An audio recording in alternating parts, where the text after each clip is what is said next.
Walt Disney once said that for every laugh there should be a tear, which is why I think, anyway, he would have loved Drawn to Life, that hugely entertaining, surprising, and emotional spectacle, which is now being presented live on stage at Disney Springs in Lake Buena Vista, Florida.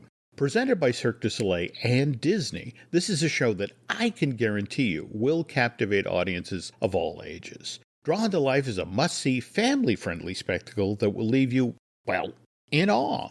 So don't miss out on your chance to be part of the magic. Plan your visit to Disney Springs today and reserve your seats for Drawn to Life by Cirque du Soleil and Disney live on stage. Set your imagination in motion. Welcome back to another edition of the Disney Dish Podcast with Jim Hill. It's me, Len Testa, and this is our show for the week of Schmurz Day, April 22nd, 2024. Happy birthday, Disney's Animal Kingdom. On the show today, news. Our first surveys about Universal's upcoming kids park. Plus, I go horseback riding at Fort Wilderness and live to tell the tale. Then listener questions, and in our main segment, Jim gives us part 3 of the story of how Disney World's Tomorrowland came to be. Let's get started by bringing in the man who has just learned from Human Resources that when your coworker says, "Can I ask a dumb question?" your response should not be, "More than anyone I know, I swear to God." It's Mr. Jim Hill. Jim, how's it going? It's going well, Len. And like those years you spent at American Express, I did my time in a really for real office environment back in the early 1980s. I worked at the Rob Report. Do you know this magazine? Yes, the fancy schmancy Rob Report, yeah. There we go, for super rich people. I mean, for me, it was kind of ironic. So I'd drive into work in my hand-me-down Pinto. This was the one that would explode if you hit it from behind. All right. And then, I'd have to go in and proofread articles about, the very best places to take your yacht if it needed to be refurbished. Exactly, yeah. A relative comparison of the salinity of different oceans for your yacht. Yes, that's exactly. But what I remember vividly about this work experience is the break room at the Sam Phillips Building. This was where the Rob Report at that time was published in Acton, Massachusetts. And all of these high-end companies would send product samples to the Rob Report, hoping to get included in the next issue. And so how you go into your break room and, typical break room, and there's that collection, weird collection of mugs, they're half clean, none of them match. All right. At the Rob Report. Yeah. The exact same thing. A mink stole. No, it was all bone china. It was like all of these little teeny tiny teacups that somebody had put it in the break room. And so, and the thing is, people would make the mistake of, I'm going to heat up my cup of coffee. I take this demi-tasse cup, put it in the microwave, and it would explode into shards. Yeah, because it's, number one, you can't do that because it's porous, right? It's got little air holes in it. That's it exactly. But it was, again, I didn't last long there, but I, again, remember it vividly, That's a fantastic story. Are they still published in Florida? I want to say they actually moved to Florida. What was interesting is Acton, Massachusetts, Concord, Lexington. That was old money, and eventually they moved to Florida because that's where the new money was. Yeah. And more to the point, these are the people who were kind of obsessed with, well, if I've got money, how do I look like I have money? And it's like, well, the Rob Report will tell you how. That is a fascinating. I didn't know that. I didn't know you worked there. That's a fascinating story. Yeah, well, they don't speak proudly of my tenure, Len. I'll swing by and see if there's still a "Don't let this person in." There we go. Right in the lobby. All right. Right in the lobby. It's in a lovely frame, I might add. But just a little spotlight over it, just so everyone knows. There we exactly. Go. There we go. All right, Jim. Let's do a quick shout out to our subscribers. Thanks to everyone who subscribes to the show over at patreon.com/JimHillMedia, including Matt Stout, Michael Lee, Jonathan Wyman, Jake Pearson, David Maruka, and Jennifer Stewart. Jim, this is the Disney culinary team on the new frontier of Disney theme park food, outbound marketing. So one day soon, we could get personalized messages in My Disney Experience like, "Hey, it's Jennifer. We just made Tonga toast. I can swing by in 10 minutes with some coffee. You interested?" True story. Oh. I know. Why is this not a real thing, Jim? Yeah. Ooh. Okay. I mean, you think Uber Eats is something? Tonga toast on delivery when you didn't know you wanted it. I would meet that car at the end of the driveway. I mean, they wouldn't even have to come up. Just like, wow. I think I would challenge the world record for reading off my credit card number. There you go. There we go. I don't know how long it is, but I can do it pretty quick. Anyway. All right, on to the news. Folks, the news is sponsored by touringplans.com. Touring Plans helps you save time and money at theme parks like Walt Disney World. Check us out at touringplans.com. All right, Jim, every show should begin with a round of self-congratulations. We said on the April 1st show that we thought Tiana's would open in the first half of June. Last week, Disney sent out invitations to the Tiana opening media event, which is June 9th to the 11th. So as a reminder, cast members are currently blocked out of the Magic Kingdom June 3rd to the 14th. So cast member previews are likely before June 3rd because otherwise the cast members who would preview it would be blocked out of the park. Am I getting that right, Jim? That makes sense to me. Yeah. Mm-hmm. Yeah. That would also open the possibility of some guest previews the first week of June, starting with Golden Oak residents and eventually, DVC and AP. Have you started to hear feedback from anyone who's actually been on the ride? It's you can't talk about this, but I need to tell you about this. So it's an interesting conversation, but yeah, they seem very enthusiastic. Yeah, the stuff I've heard about it is very encouraging. So that's good. Yep. All right, good. So we'll see. Mm-hmm. All right. Also, Jim, last week Universal Orlando announced dates for Halloween Horror Nights. It starts Friday, August 30th, and goes through Sunday, November 3rd. It's mostly Wednesdays through Sundays. Single night tickets start at around $88. VIP tours and express passes are available. I highly recommend both of those things. Also, I'm going, Jim, I don't know if you want to do it the week of September 20th, the weekend. Let me look into that. So if you're there, yeah, let me know. Okay. Just a couple of quick notes before we move on here. Earliest this has ever started. In fact, the very first time. August 30th is, yeah. And also runs, again, a couple of days into November. This is the first year they've done 44 dates. Yeah. I mean, that tells you how popular it is, too. Oh, absolutely. Yep. So I'm excited to see what the house themes are this year. But again, if you're going, definitely get the express pass. Saves tons of time in line. And also, if you're going to do a VIP tour, which, Jim, for these events, they're called the RIP tours. Right? There we go. Right. Yes. Yeah. Love it. Yep. Love it. Ask for Logan S. As your tour guide. All right. Okay. Also, Jim, Universal has announced the names and opening dates of its moderate resorts for Epic Universe. So Universal's Stella Nova Resort opens January 21st, 2025, and Universal's Terra Luna Resort opens February 25th, 2025. I believe, Jim, both of these are at the south end of the park, close to the convention center. Is that right? Oh, yeah. Very deliberate design. Because, long term, the convention center is a key component of the overall success of this park. Right. Makes sense. Yeah, it's literally around the back of the convention center. So combined, these two resorts will have 1,500 rooms, so roughly 750 each. The first one, Stella Nova, when it opens, I believe it's opening on a weekend. So I paid $230 a night with tax for an upgraded pool view for that opening night, and then I paid $201 a night with tax for the same upgraded pool view room at Terra Luna, so you can make reservations now. Weeknight rates start at $160. Weeknight rates at $240. That's with tax. Universal advertises these as moderates. That is definitely significantly less than what Disney charges for a moderate. Oh, yeah. But again, this is part of the overall Universal game plan. We've talked previously about Endless Summer, the dockside, surfside down on International. And I think you and I have both heard from the same people at Universal who talked about how, Comcast decided to operate those hotels at a loss for 7 years, just with the notion of getting people used to, coming to Universal properties, seeing how nice they are. So with the notion of, they'll have a great family experience on their vacation and will come back there the next time they come to Orlando. So, same Absolutely. thing here with Stella Nova and Terra Luna. I mean, besides the price point, the thing that I'm super impressed with the Surfside and Dockside hotels is the soundproofing. Like when you and I stayed there, I think I told this story, but we got there opening day, and literally the hallway carpets were still wet from being steam cleaned the night before official opening. And there was an air blower directly outside of my room, one of those industrial ones that you put down on the floor, and it basically, puts hurricane strength winds, all down the hallway. I closed my door of my room and I could not hear that fan going. That tells you how good the soundproofing is at that hotel.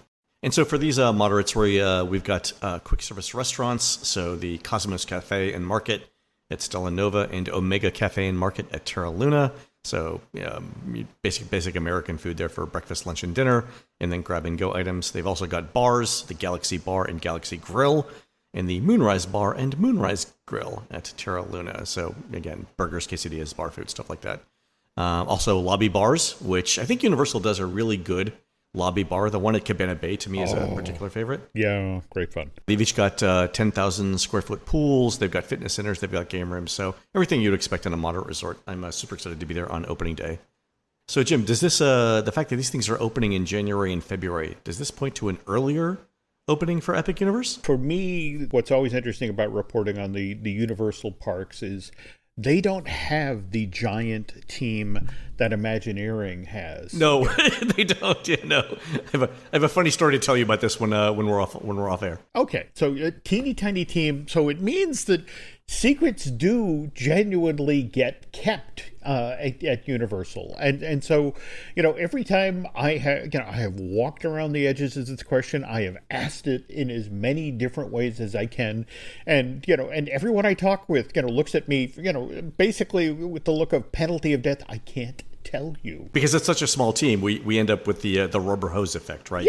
Yeah. So few people know the actual date. Yeah. That Universal, if it really got out, Universal would just put everyone in a room, beat them over the knees with rubber hoses until someone talked. But at the same time, thanks to BioReconstruct, we have a very good handle on where the project is, the park anyway, in its construction phase. Likewise, I don't know if you saw the stuff that Alicia Stella posted just earlier this week, where the ride vehicle for the Harry Potter attraction was literally rolling down I-4, the giant multi-dimensional elevator car, and just sort of like, so yeah, things are happening. Everything points to a first half of 2025 opening, but ever since we had a pandemic, Len, and the world shut down, I'm a little reluctant to go on the record about dates, about future dates.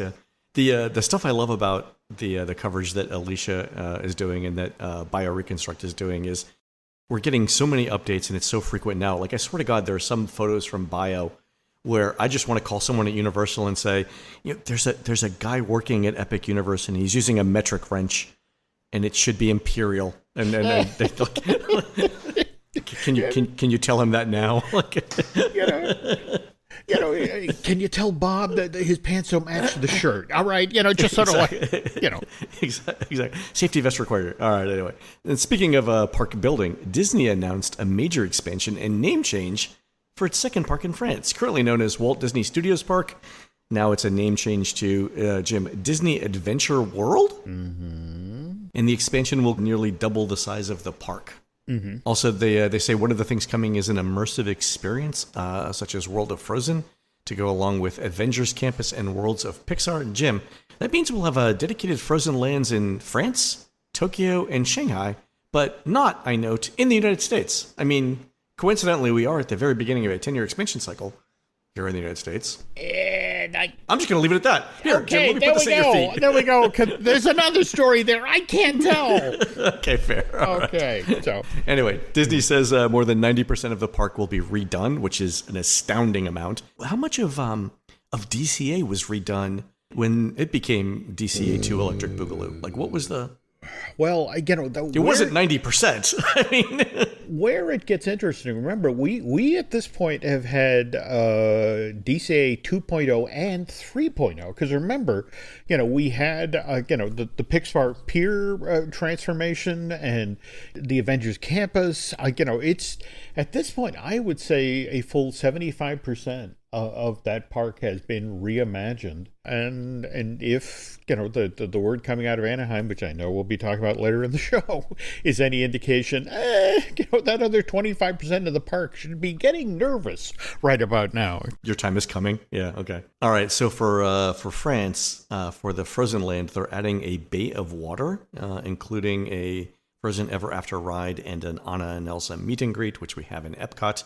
Jim, Disney didn't say it, but I'm guessing that body of water would make sense as a venue for a nighttime show. Oh, yes, yes. And in fact, if you look at the construction photos just now that are coming out of France, what's fascinating is in the middle of the bay, there appears to be a platform that they're building that will raise and lower.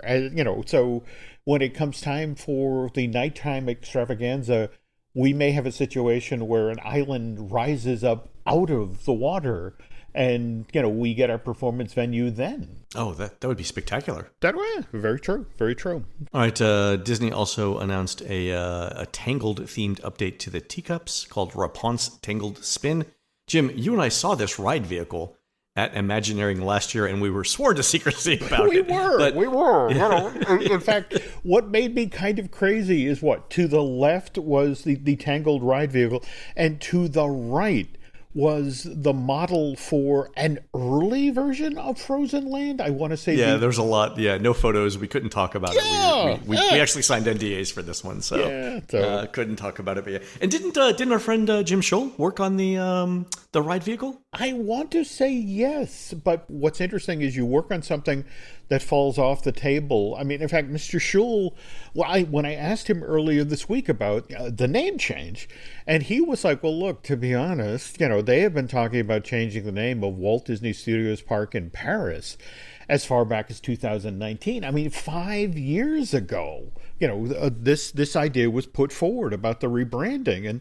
And I know a lot of people, when they heard the Disney Adventure World name, is like, okay, you always joke about, the room, on Disney property with the word wheel, the 5 names they use over. The 5 names, yeah, exactly, yeah. Yeah, but, they don't do this casually. I mean, the cost involved when you decide to rename a park, when you go from, say, a Disney MGM to Disney's Hollywood Studios, when you think about you have to go all the way from business cards out to highway signs, this is hugely expensive, Len. Yeah, it's a lot of stuff.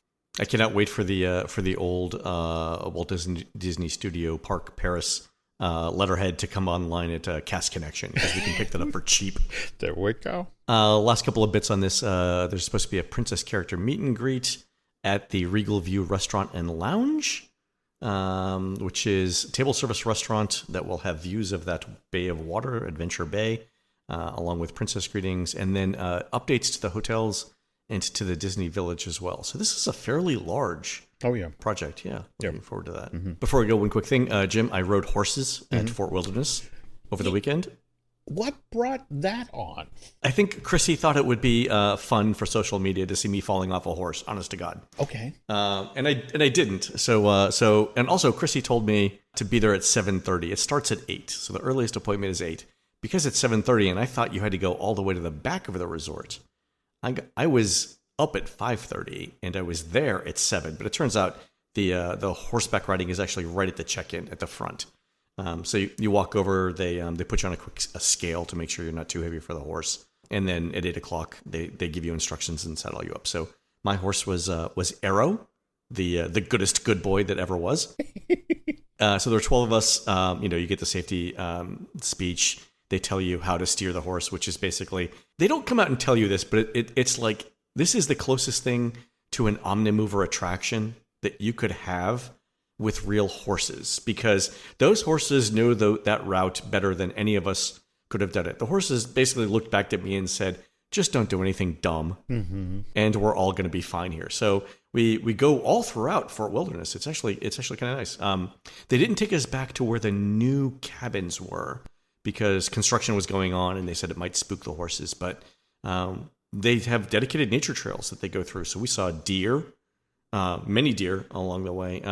The only instructions that they really give you that are different, when you're actually out on the horse, is horses will want to do 2 things. One, try and eat anything that looks tasty, which is pretty much any green plant that you come along. So if the horse deviates from the trail, it's supposed to bring it back on. And then also horses want to investigate deer when they see them in the woods. So try and keep them on the path. Also, they said they don't know what bobcats are, even though they see them. So but the thing that they're afraid of is turkeys. Turkeys, really? Turkeys will sit in the middle of the trail sunning themselves and apparently like puff up really big when they see the horses coming, and the horses freak out. And I'm like, the horse weighs 1,000 pounds. That turkey could be dinner. Like, what? Why is the horse concerned about the turkey? And it's like, horses don't know. So. Oh, okay, wow. Super fun. Lasted about half an hour. The other thing that I didn't realize in riding a horse is how much of a leg workout it is. Oh, yeah.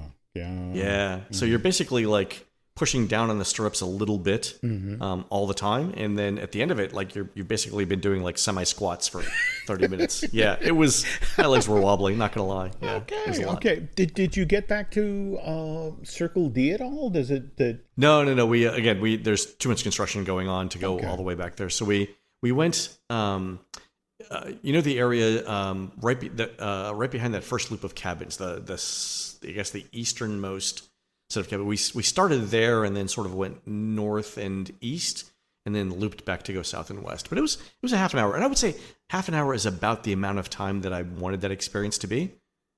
I could have done an hour, but I wouldn't have wanted to do more than that. But it was super fun. Conversely, I want to say a year or so ago, Nancy and I wanted to do the classic New England thing, the horse-drawn sleigh, same thing. It was a half hour long, and I won't lie, Len, just that I'm not sure what the horse had eaten prior to our sleigh ride, but they were a little gassy. So after a half hour, it was memorable. Yeah. It was memorable, yes. So it was like, yeah, we're done. That's good. This is lovely. And we are outdoors, so it was well ventilated. But yeah. Yeah, there's a lot of that too. I mean, there's a lot of horse poop around. But there we go. Actually, I did. Chrissy's particularly queasy about stuff like that, but she's absolutely fine. So cool. It was a lot of fun. I would totally do it again. And the morning weather is best. So it was definitely. But before the 60 when I went. There we go. It was great. Yeah. Okay. All right, Jim. On to surveys. So several listeners, including our friends Jared, Kelly, and Brian, got a survey from Universal Parks and Resorts asking about kids in theme parks. And the survey did not initially identify itself as from Universal, but if you answered correctly a few questions, you got the survey. So the questions were like the screening questions, or how many kids under 18 do you have in the house? What are your typical weekend activities? What places do you like to take your kids to? What cities could you see taking your kids to in the next 3 years? And Dallas was one of them. Here's 3 interesting questions. What's a drive in minutes you wouldn't have a second thought about doing for a trip? And then what's a drive that you would sort of have to plan out, but you'd be able to do?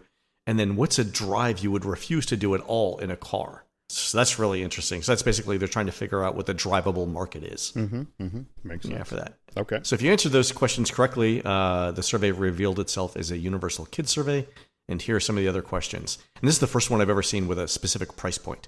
So they describe what's going to be at Universal Kids.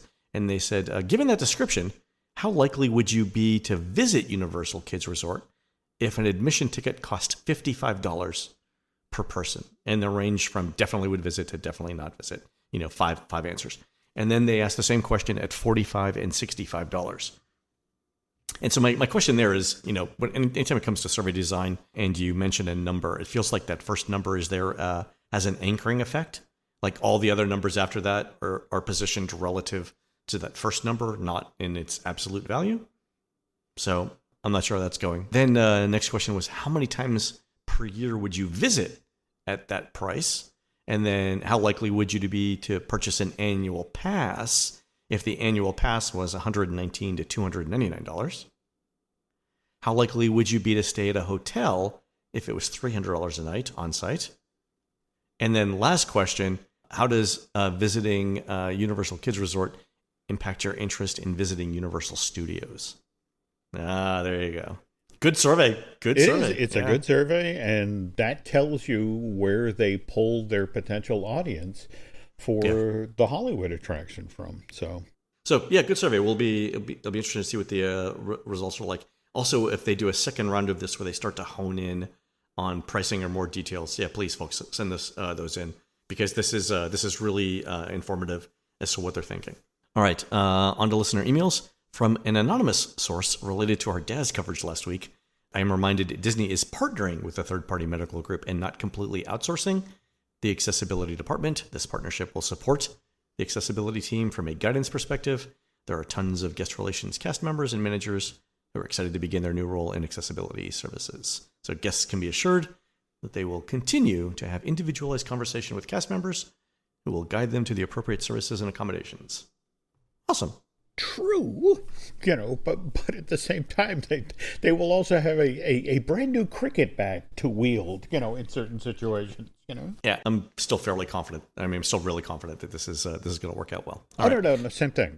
But at the same time, it's meant to help the people who actually need to use this service. Also, on last week's show, I asked you, Jim, whether Prince Ali, the new Aladdin character at 1900 Park Fair at the Grand Floridian, is the first prince at a character meal since Prince Charming in 2009. And lots of people wrote in to say that Prince Eric and Prince Charming were both at the Trattoria Al Forno character breakfast before the pandemic. So thank you guys for that. Also, y'all have the cutest family photos from that place. I'm kind of surprised it hasn't come back in that form. The photos are really good. Mm-hmm. And to explain, of course, that restaurant is at the very top of the Riviera, right? Of course. This is Trattoria Al Forno at Epcot. Boardwalk. I thought we were talking about the artist outfit at the Riviera. My mistake. All right. Also, Stephanie wrote in about Halloween Horror Nights. She says, my husband and I have been attending HHN for the past 5 years and agree that it's an awesome Halloween event. Last year, we decided to do the RIP tour. In full transparency, this tour is expensive, but it is so worth the money. In all our years of going, we've only made it through 5 or 6 houses per event. We're also exhausted from all of the walking and waiting in lines. But on the RIP tour, we got through all 10 houses in 4 hours. And in those 4 hours, we also experienced all of the scare zones. We had private areas to take breaks, to eat and to hydrate. Food and non-alcoholic drinks were complimentary and had reserved seating at the main show. So, yeah, there we go. Also, Stephanie mentions that after the tour, you're free to ride attractions via the express lane, and they'll be doing it again this year. Yeah, so I totally recommend this as well. Good story. All right, from Brock B. How does Disney feel about the YouTuber TikTok subgenre of vloggers that have popped up around their Disney parks? Yeah, interesting question. All right, man. So I think for every business, they're trying to be as accommodating as possible in the hopes of getting positive coverage. I think they've got fairly sophisticated metrics to track who they work with and for which events. And they have specific rules about what all of your posts, not just the Disney ones, should look like. So no profanity, no discussion of controversial issues, nothing like that. And obviously you have to say nice things about them, otherwise you don't qualify. I think Disney doesn't like the things that none of us like. So doing unsafe things like jumping into World Showcase Lagoon for clicks or trying to take handheld video on Tron despite the warnings. Don't do stuff like that. That's just dumb. I think that's it. Yeah, it's basically they're looking at it like everyone else does. All right, last question from John B., who says, I was wondering if you know why Disneyland specifically, but also the other Disney parks, get better specialty popcorn buckets than Walt Disney World, and more frequently. And Jim, my first response here was be fair to Florida, and I was going to be done with it. But then Tokyo Disney, Jim, just released their new Peter Pan popcorn bucket image.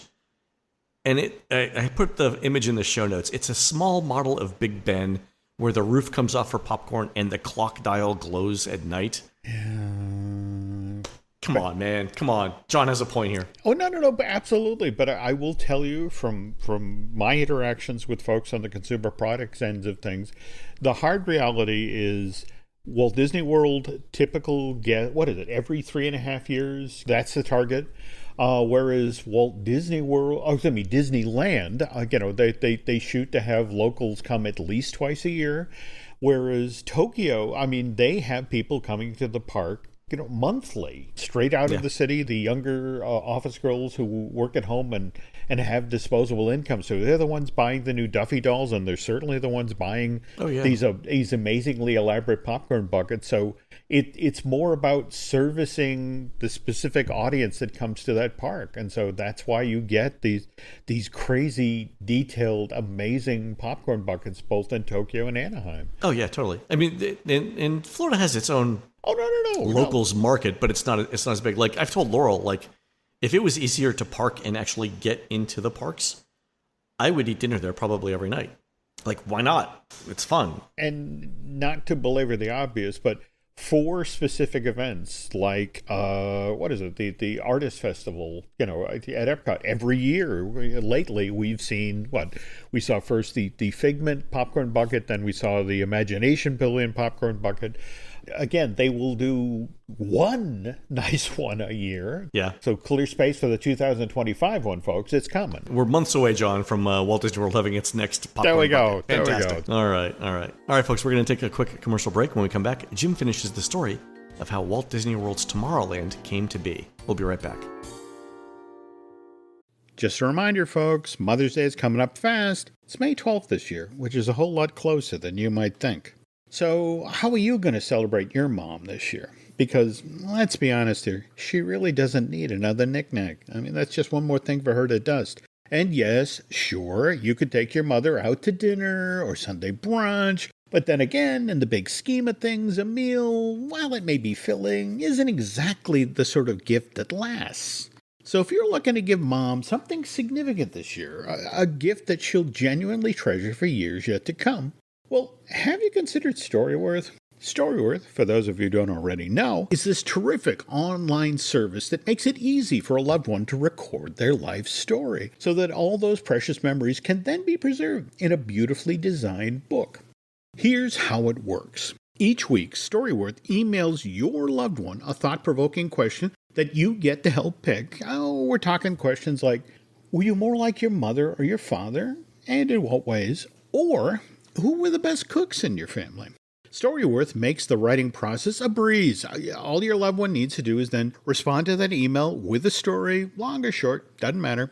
After a year, Storyworth then compiles these stories and whatever photos your loved one has shared into a handsome hardcover keepsake book, which you'll then be able to share and revisit for generations yet to come. And for me, what I truly love about Storyworth is it's pulled some stories out of my 92-year-old mom that I have never, ever heard before. Like how my mother was so reluctant to go visit her sister Lorna in the hospital when she was getting ready to have my cousin Bonnie. Movies and TV shows had told my mom that women who are going through labor, well, they're in a lot of pain and they scream and they cry. So imagine my mom's surprise when she arrives at the hospital and then finds Lorna in bed in labor. Only the way my aunt is distracting herself from the pain of childbirth is by reading through a pile of comic books.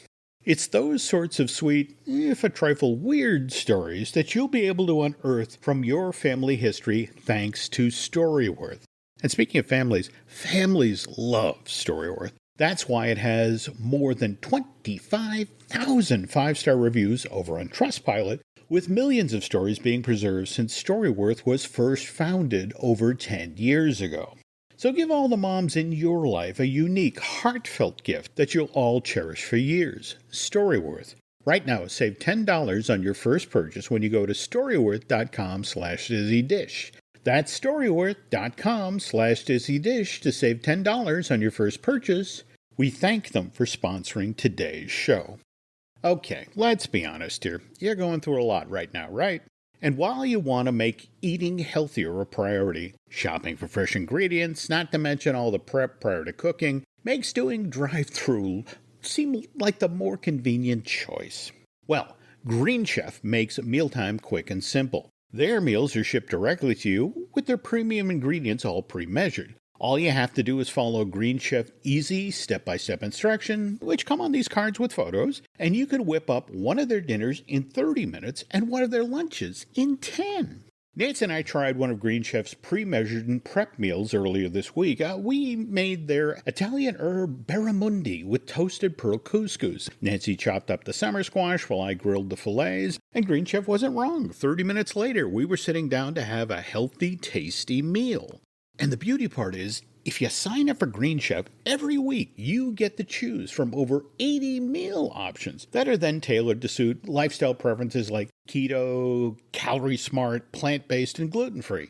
Which means that, well, you get the chance to try some new flavors while still keeping up with your lifestyle goals, thanks to Green Chef's chef-curated recipes, which again gets sent to you with exactly what you need for each meal with an easy-to-follow recipe, which makes mealtime a breeze. So if this sounds like something you'd like to try, go to greenchef.com/DisneyDish50 and use code DisneyDish50 to get 50% off plus 20% off your next 2 months. Again, that's greenchef.com/DisneyDish50 and use code DisneyDish50 for 50% off plus 20% off your next 2 months. We thank them for sponsoring today's show.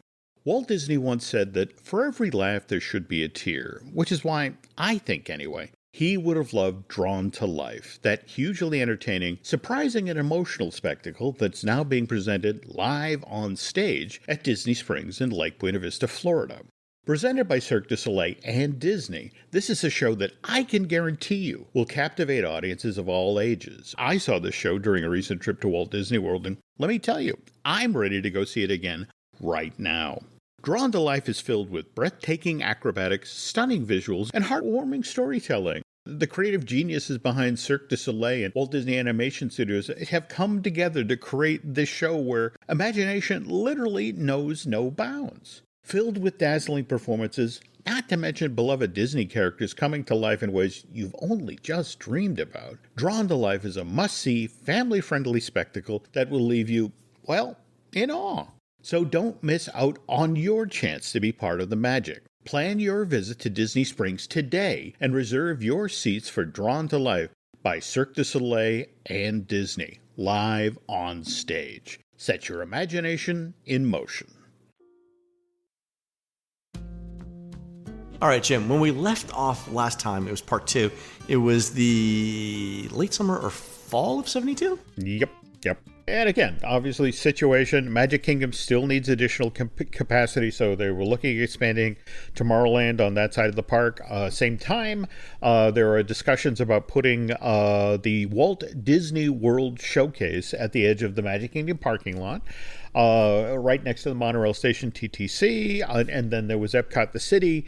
As we went into at length on the last show, Project Florida had a future problem. You know, they had these 3 aspects of their destination resort: Tomorrowland, the Walt Disney World Showcase, and Epcot the City. They were all futuristic in their overall outlook and design. But for them to succeed, these 3 very different things were going to need distinctly different identities and different versions of the future. And just a quick side note here, we did see Disney exploring, how to do this. I mean, you remember, in the mid-90s where we got the new Tomorrowland at the Magic Kingdom, the one that was sci-fi of the 30s, that sort of thing, Buck Rogers. Blue.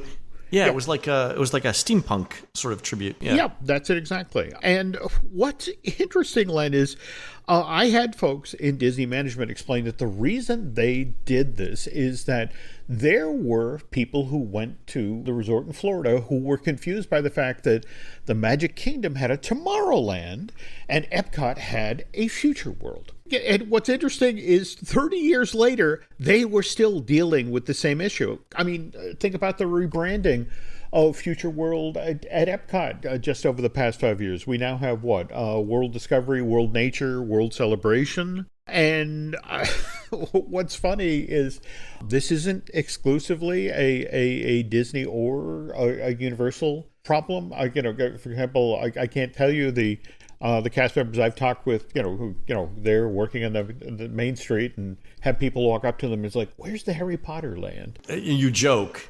It happens often enough. Oh, yeah. That we actually had to put clarification in the unofficial guide to Walt Disney World that the Harry Potter stuff is not at Disney, honest to God. Well, at flip side, though, just recently, Universal at Islands Adventure has had to deal with people who march into Marvel Superhero Island and go, okay, I'm here for Guardians. Where is it? That Cosmic Rewind thing. And it's like, oh, well, you get on the 4. Is this Avengers Campus? There we go.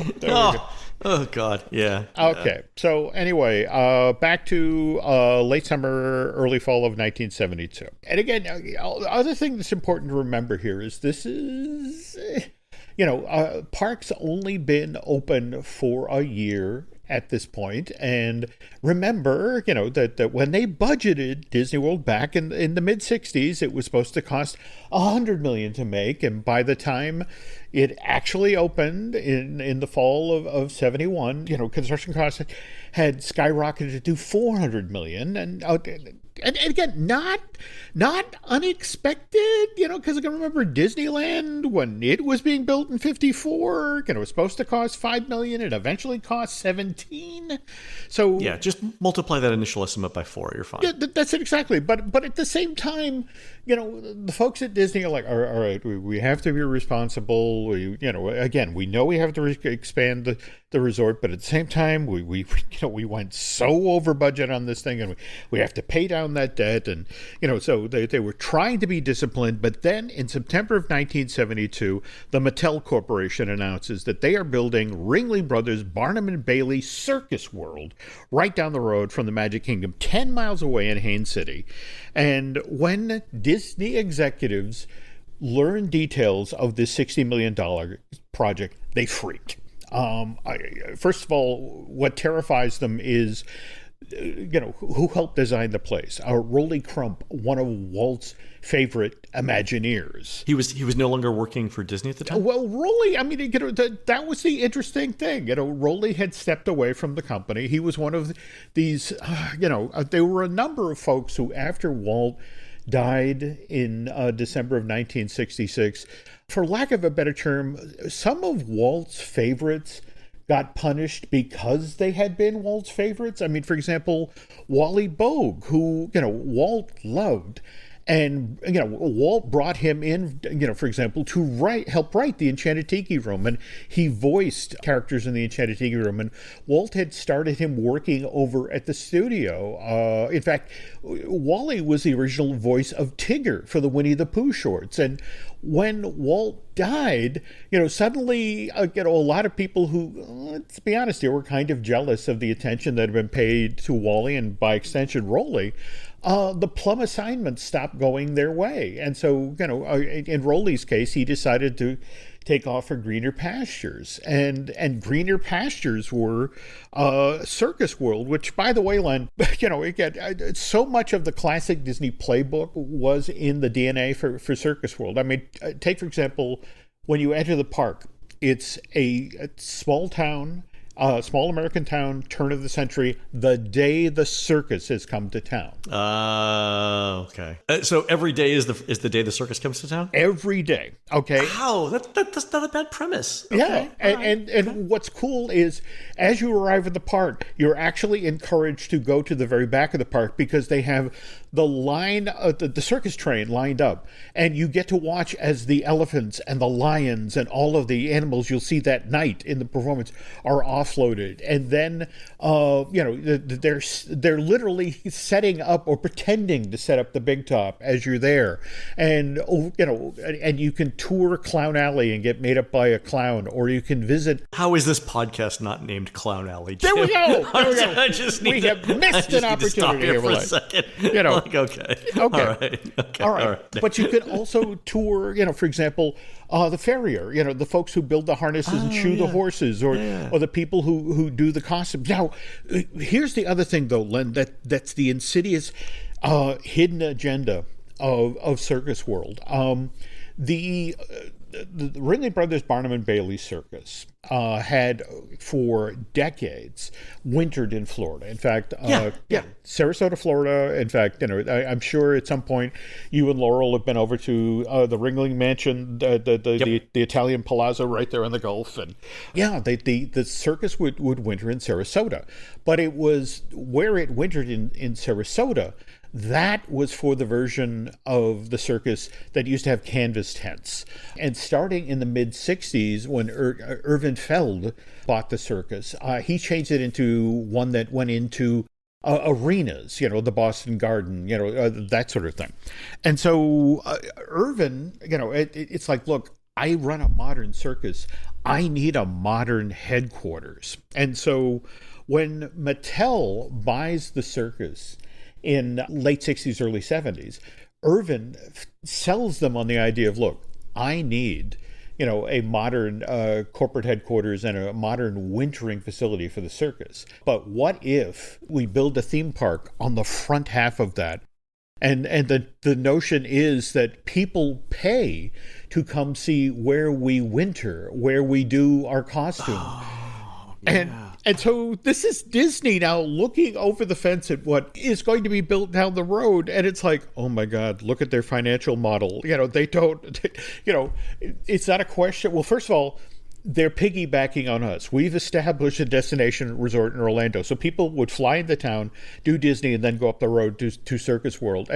But at the same time, it's like, it's their corporate headquarters. People are touring to visit their corporate headquarters. And it's like, they don't even need the money we need to be successful. Yeah, they're doing it on like a fraction of the budget. Oh my God, that's amazing. No, and this is the other thing. And this is a Disney staring down the barrel of this, and with their carefully crafted Phase 1 program, which ends the summer of 76 after the American Bicentennial, and then they pivot out of that into Phase 2, and they construct Epcot.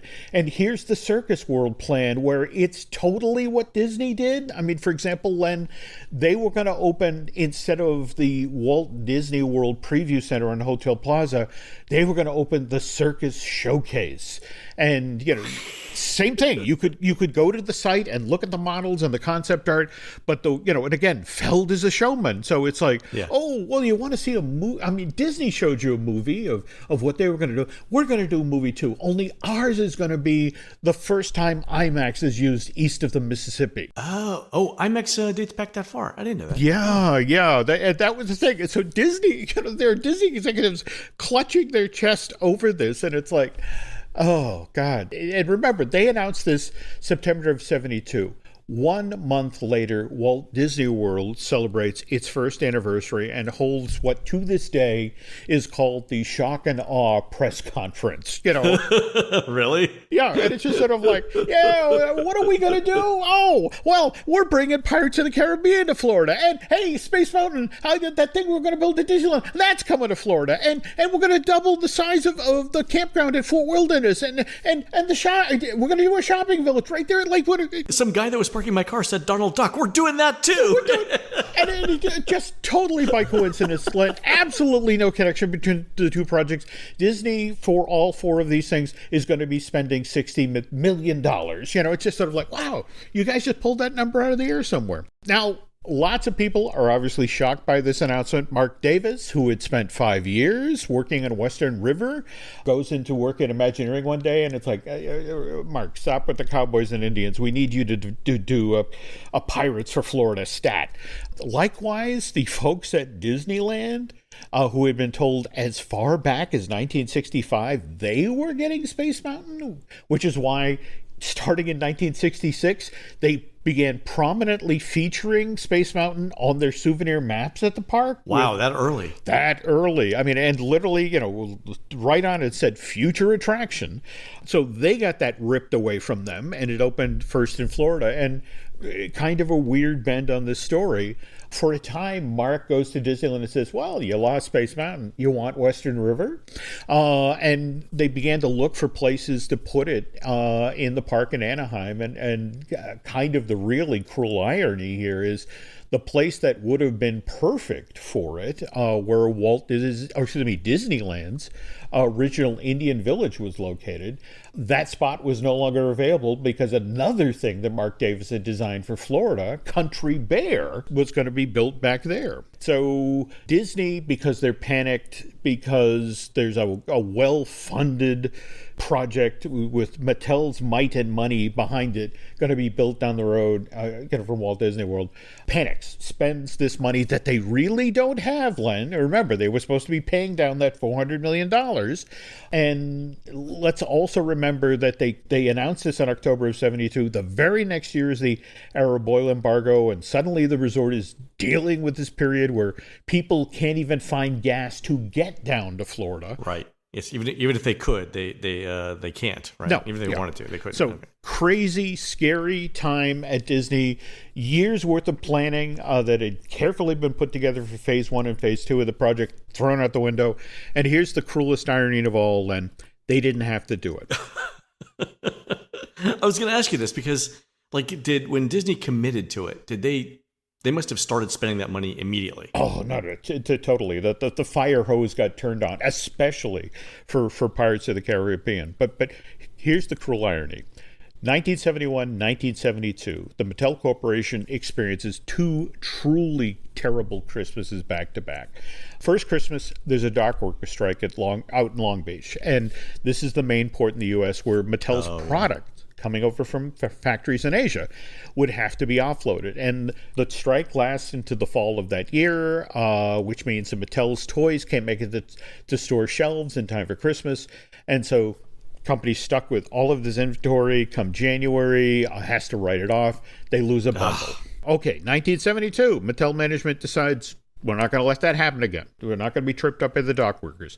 Let's shift most of our toy production from Asia to Mexico. Where you can truck it in if you need to. Well, yeah. What could go wrong, Jim? What could go wrong? Okay, late summer of 1972, there is a massive fire at Mattel's main factory in Mexico. 75% of their inventory goes up in flames. Two miserable Christmases back to back puts Mattel in an awful financial hole. And at that point, tough decisions have to be made. So, all right, picture this, Len. It's April 26, 1973. It's roughly 6 months after Mattel has announced they're going to build Circus World in Haines City. Irvin Feld, the then president of Ringling Brothers Barnum and Bailey, is in his hotel room getting dressed. That morning, he's supposed to preside over the groundbreaking for the Circus World showcase. Again, this project equivalent of the Disney World Preview Center. And, Irvin, as you'd expect from a guy who runs a circus, is a real showman. He's arranged for 12 of the circus's elephants to be there at the groundbreaking. All right, he's had the costume department make big yellow construction hats and oversized shovels, all right? And they have been training the elephants for weeks to wield these shovels with their trunks at the groundbreaking ceremony. It's going to be a hell of a photo op. That's beautiful. So the phone rings in Irvin's room. He picks up the receiver. It's Ruth Handler, the founder of Mattel. She and her husband Elliot started the company back in 1945, and Ruth gets right to the point. It's like, Irv, we're selling the circus to venture out. They're the recreation arm, a part of Gulf Oil. And to be honest, I don't know if Gulf Oil is going to go forward with the construction of Circus World. I'm so sorry to do this to you, but we had to sell. We're out of money. Good luck to you. But by the way, where are the elephants? Click. Okay. And so, wow. And he has to walk out the door and go preside over the groundbreaking ceremony. Len, this is such an amazing story. The twisty-turny tale of Circus World in Florida. I've been researching this story, the history of this park, and how it was intertwined with Disney in the 70s for almost 50 years at this point. And at some point, we have to do something of size about this. But long story short, this is how we wound up with the Tomorrowland we have today, with a Space Mountain that arrived in Florida years ahead of when it was supposed to, all because Circus World, which, again, one time had the might of Mattel behind it, panicked Disney management. And again, what I love about this story is we know from Dumbo, that elephants are supposed to be frightened of mice. And this time around, it was a mouse that was frightened by an elephant. So I don't know if you've ever come up with a better closing than that, Jim. That was kind of great. Okay. Well, we try. So did they eventually build Circus World if they went in with the groundbreaking? They did, but did it eventually open? It did open, but it was a shadow of what it was supposed to be. So many of the Crump developed ideas fell off the table. It was a heartbreaker from the get-go, and it changed owners numerous times. It changed. I mean, you may recall driving by there when it was renamed Boardwalk and Baseball for a brief time. Oh, God, yeah, that was that like the 90s, 2000? Yeah, and now in fact, most recently, remember when we were doing our event on the Disney Cruise Line, and at breakfast, you and Chrissy said, "Oh, by the way, there's a hurricane. We're leaving now." Yeah. Okay, that day, Nancy and I made the call, after we got off the boat and realized we couldn't get a flight home. We were going to drive home, back up to New Hampshire with our rental car. We actually ended up at the shopping center that was built on top of Circus World. In fact, given the way Target smelled that day, I think they built it on top of the elephant, enclosure. It's a fascinating story. We have to do something with it. Oh, that is amazing. All right, we'll look at it. All right, folks, that's going to do it for the show today. You can help support our show by subscribing over at patreon.com/JimHaleMedia, where we're posting exclusive shows every week. Our most recent show came out last week and is answers to your listener questions. Check it out at patreon.com/JimHaleMedia. On next week's show, we have our friend Jim Schul on to talk about all things park-related. You can find more of Jim at jimhalemedia.com and more of me, Len, at touringplans.com.